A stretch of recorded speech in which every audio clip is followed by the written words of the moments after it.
how do you find the vertex? What's the first thing you need to do to find the vertex? Anybody remember? Pick on numbers. Not to find the vertex, but we are going to do that. Has something to do with inside the absolute value? Yeah. X by 7. Yep, so we're just going to take x plus 6 and we're going to set it equal to 0. So we take what's ever inside the absolute value and we set it equal to 0. And now we're going to solve for x. And what does x equal? So if we subtract 6 from both sides, we get negative 6. That is our x-coordinate of the vertex. Our y-coordinate is whatever is being added or subtracted to the absolute value. So what's on the outside? That's our y-coordinate. And now what we're going to do is we're going to make a graph, and then we're going to graph negative 6, negative 1, and then from there we'll make our table. So let's do that. So what I want to do is I want to graph negative 6, 1. I'm sorry, negative 6, negative 1. So we're going to go over to negative 6. 1, 2, 3, 4, 5, 6. We're going to go down to negative 1, and I'm going to put my vertex. So that's my point for my vertex. From here, how we pick our table values is we're going to pick 3 points to the left of the vertex. We're going to pick 3 points to the right of the vertex. So the vertex is negative 6, 1.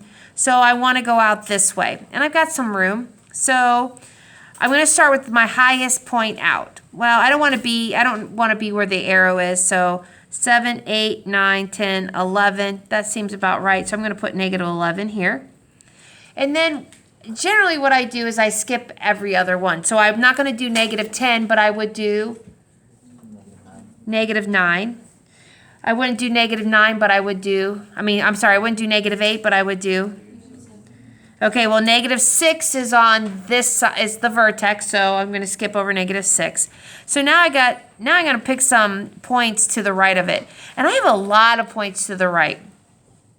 So I'm just going to pick, and I'm going to want some positive ones. So I'm going to just go out a little bit. I'm going to pick negative 2. No rhyme to reason. I just picked negative 2. I wanted to get a little bit farther away. And now I'm going to try to go every 2. So I'm not going to do negative 1, but I will do 0. I'm not going to do positive 1. I will do 2. Now, you guys, depending on your graph, depends on what you would plug in. My graph, I told you, go out to negative 11, and then we just kind of make it bigger. I mean, we could keep going out, but we don't need to. So now our job is to take these numbers and plug them into the absolute value. Remember, don't forget to take the absolute value. Yesterday in 6th period, I kind of forgot to do that. So, negative 11 plus 6. It is negative 5. What is the absolute value of negative 5? 5. And then 5 minus 1 is? 4. So that means when x is negative 11, y is 4. So my input value was negative 11. My output value was 4. Now again, remember, I just picked these points. So when we take our test on this, I'm gonna ask you to make a table. Okay, ready? I'm gonna plug in negative 9. Negative 9 plus 6. The absolute value of negative 3.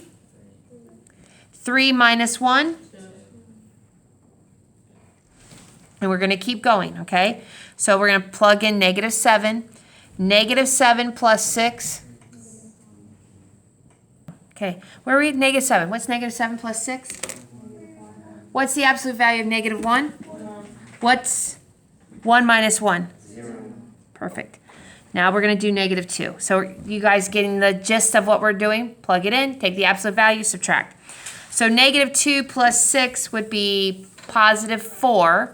The absolute value of positive 4 is 4. You guys, please just remember, anytime you take the absolute value, you're always going to get a positive number. And 4 minus 1 is 3. 0 plus 6 is 6. The absolute value of 6 is 6. 6 minus 1 is 5. 2 plus 6 is 8. The absolute value of 8 is 8. 8 minus 1 is? Okay, now what we're going to do is we're going to graph those points and then we'll connect them. Okay, so I graphed my points and now I'm going to connect them. Remember, your vertex is always the middle point.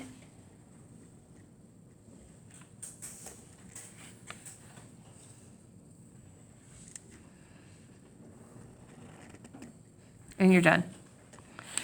Please remember that an absolute value function is always going to be in the shape of a V.